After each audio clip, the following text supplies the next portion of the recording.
What up, what up, what up? Welcome back to Lockdown Universe, home of the bizarre, peculiar, and unheard of stories of UFO, legend, and paranormal lore. Welcome back, welcome back. Happy to be back. Hopefully, you guys are doing awesome and taking care of yourselves. So, today we're going to talk about the alien abduction slash encounter that Deep Prasad, that's the abductee or engagee's name, Deep, Deep Prasad, had. And this event happened at 9:40 a.m. in the morning. This is actually from an interview he did with George Knapp. George Knapp is one of the most impressive and prolific UFO investigators based out of Nevada. So if you're wondering about the validity of this story, go ahead and check out the interview. But anyway, we're going to talk about it right now. So Deep states to George Knapp that he's basically writing emails at 9:40 a.m. on his computer when all of a sudden he gets this feeling like something's going to happen, like right now. And as he is thinking this, these two eyes appear right before him, and they start to formulate the large almond eyes that you would expect out of a typical alien, typical gray, or large gray. And they the the form of the body starts to manipulate, manifest in front of him. And so he's like, well, this is really weird. But as it's manifesting itself in front of him, it starts to communicate with him. It says to calm down, to relax, that you knew we were coming, that you knew we were going to deliver you a message. You already knew this before this lifetime. And he felt calm, but he was also paralyzed by these beings. So there was one being that manifested, and then two other beings that manifested as well in his room. So he's thinking to himself, okay, I'm paralyzed. I can't move. These beings are here. What do they want? So they start to show him these as if there was subtitles in front of him, he stated. As if there was, imagine there were subtitles in front of him, and they were in deep red lettering, and he stated that the lettering looked like they were hieroglyphics mixed with Japanese. And he stated that he couldn't read them or understand them, but they would flip constantly. So they'd show him sentence after sentence after sentence, and these subtitles would continue to flip almost as if he was watching a movie.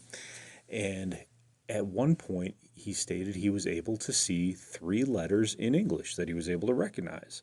What were those three letters? They were DNA, like our DNA, our genetic DNA. And then they would continue to flip through this other alien language. So he thought, well, this is interesting and bizarre. Obviously, the DNA is important to them. Obviously, they're showing me something that has to do with DNA, but I'm just not getting it, right? So they're continually showing him this information. They say, remain calm, and he did. But he also was getting uncomfortable because he was paralyzed and he was trying to move a little bit. So his head was in a position that he could see these aliens in front of him, but he also wanted to manipulate his head a little bit. So he bent his head down just a little bit. And this is where it gets really weird and why I wanted to bring it up. It was because he stated that when he bent his head down, reality started to shift a little bit. It went from him being able to see his room and these three aliens in it to him shifting his head down just a little bit to seeing a ship and being within a ship and only seeing being within the ship.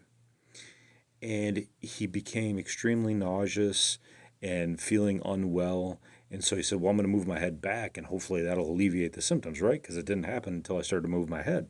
So he moves his head back and the symptoms alleviate. And now he sees these three aliens in his room again, showing him this information, flipping through this alien language.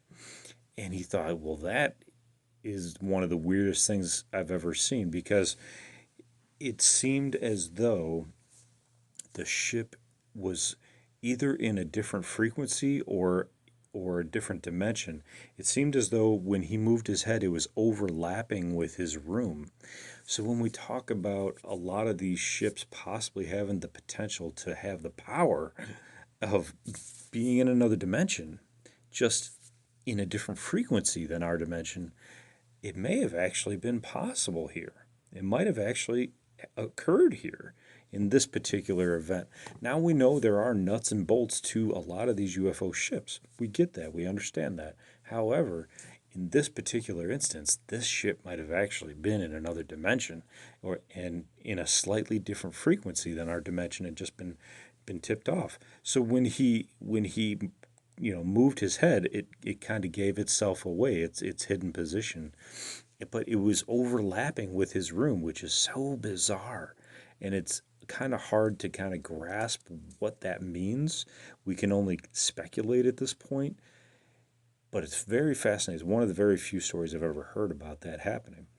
So again, he goes back. So he moves his head back into the same position. He can see these three beings in his room. They're communicating with him. They're saying, "Calm down, relax, relax." And this is when they're communicating with him telepathically. And they finish showing him what they wanted to show him, and then an alien hops up on his bed. One of the aliens hops up on his bed, and gives him the feeling of euphoria. He said, it was a feeling of euphoria he had never felt before. It was bizarre. It was different. And then he found himself in front of his refrigerator, and he was looking at his refrigerator, and he felt like he was actually back in his body. He felt like he had been taken out of his body for a short period of time. So he came out of his body, it seemed like, and then he was back in his body in front of the refrigerator. Then he said he went back into his room and the three aliens were there and giving him that feeling of euphoria and started showing him the images and the language again. He said, "I thought we were done with this." And the whole event lasted about 30 minutes, he said about 20 to 30 minutes. And he got left with a feeling of good euphoria, but is that just some frequency that they left him, with, mentally, or was it actually their beneficial or benevolent energy, being left behind spiritually? So it was about a 5 minute interview. It was interesting, and my podcast is reflective of that. We're at about 7:30 right now. So, just to, kind of wrap it up, I'll keep it short. You know, it really makes you think.